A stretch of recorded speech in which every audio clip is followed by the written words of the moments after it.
जीतेगा। नमस्कार दोस्तों, आज की एक कहानी एक राजा की है और किसी ने बड़ी कमाल की बात कही है कि जिस इंसान की नीयत हमेशा अच्छी रहती है वो इंसान कभी भी धोखा नहीं खाता है। तो दोस्तों, एक ऐसी कहानी एक राजा की। एक राजा था, उसकी कोई भी संतान नहीं हुई थी और वो बहुत बूढ़ा भी हो चुका था और उसे कोई उत्तराधिकारी के लिए कोई ऐसा व्यक्ति नहीं मिल रहा था जिसे वो अपने बदले किसी को राजा बना सके। उसने अपने मंत्रियों से पूछा तो उन्होंने बोला कि इसे बना दीजिए या आप अपनी इच्छा के अनुसार जो भी आपको पसंद हो उसे बना दीजिए, लेकिन उसकी ये सब कुछ समझ में नहीं आ रहा था। तो किसी ने कहा कि आप कोई छोटी मोटी परीक्षा रखिए, अगर वो कोई परीक्षा में पास हो जाए तो उसको आप राजा बना दीजिए। राजा ने सोचा ये तो सब कुछ ठीक नहीं रहेगा, लेकिन उसने कहा कि एक मैं इंटरव्यू रखता हूँ और जो मेरे इस इंटरव्यू में पास होगा मैं उसको इस राजधानी का राज सौंप दूंगा, उसे राजा बना दूंगा। अब ये बात सारे नगर में फैल गई, कस्बों में फैल गई, जहाँ तहाँ ये बात फैल गई। तो बड़ी दूर दूर से राजा के लिए इंटरव्यू देने के लिए आने लगे। कई दिन बीत गए, लेकिन जो वहाँ का कोई ऐसा नहीं मिल पा रहा था उस राजा के लिए जो वहाँ का उसके लायक हो या फिर उसके इंटरव्यू में पास हो जाए। तो कुछ दिनों के बाद एक लड़का वहीं दूर नगर में रहता था। जब बात उसको पता चली, छोटा सा लड़का था, 23-24 साल का, तो उसको जब ये बात पता चली, और उस राजा ने ये भी क्राइटेरिया रखा था कि इस राजा के लिए, यहाँ का राजा बनने के लिए कोई एज नहीं है, ना ही कोई बूढ़ा हो चाहे किसी भी उम्र का हो, बस मेरे इंटरव्यू में पास हो जाना चाहिए।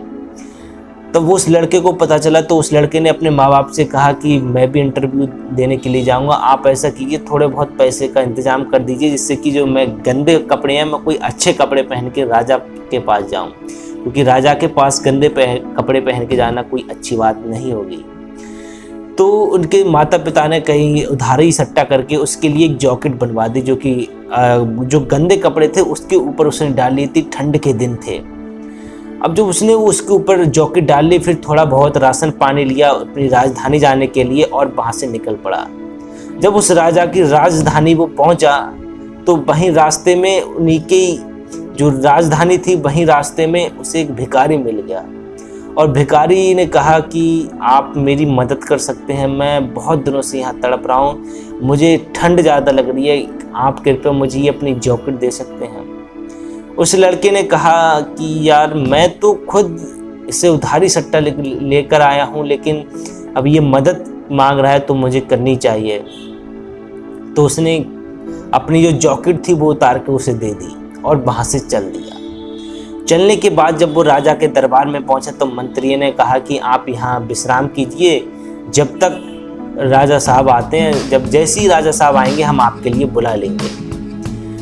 तब आधे घंटे के बाद कम से कम राजा साहब आए और राजा साहब को देखते ही उस लड़के के पैरों के मिट्टी खिसक गई, क्योंकि जो वो राजा था वो वही भिखारी था जो जिसकी उसने जैकेट ली थी। और जब उसकी ये पैरों की तले मिट्टी खिसक गई तो जो लड़का था उसकी आंखों में आंसू आने लगे। बोला कि महाराज, आप तो राजा हैं, फिर आप ऐसे भिखारियों की तरह वहाँ क्यों बैठे थे? और आपने, मेरे को खुद इतना ठंड लग रहा था और मैं खुद यहाँ ठंड से कांप रहा हूँ, आपने मेरी जैकेट भी ले ली, आप इससे क्या सिद्ध करना चाहते हैं? उस राजा ने कहा, मैं यही तो सिद्ध करना चाह रहा था, मैं यही तो देखना चाह रहा था, वो आज आपको मैंने देख लिया है और आज से आप इस राजमहल के राजा होंगे, क्योंकि मैं एक ऐसे ही व्यक्ति की तलाश कर रहा था जो इसके लायक हो, जो अपने को भी त्याग कर दूसरों की सेवा करे, वही सबसे बड़ा राजा होता है।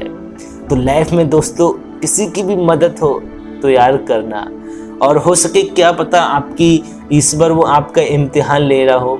वैसे वो गरीब बच्चा था, गरीब बालक था, लेकिन अब वो गरीब तो था, लेकिन अगर वो वहाँ अगर उस गरीब की मदद नहीं करता तो वो राजा नहीं बन पाता था।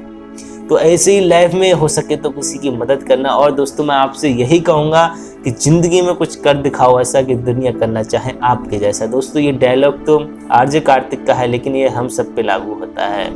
तो दोस्तों आज का वीडियो आपके लिए कैसा लगा? अगर वीडियो पसंद आया तो इस वीडियो को लाइक ज़रूर करना।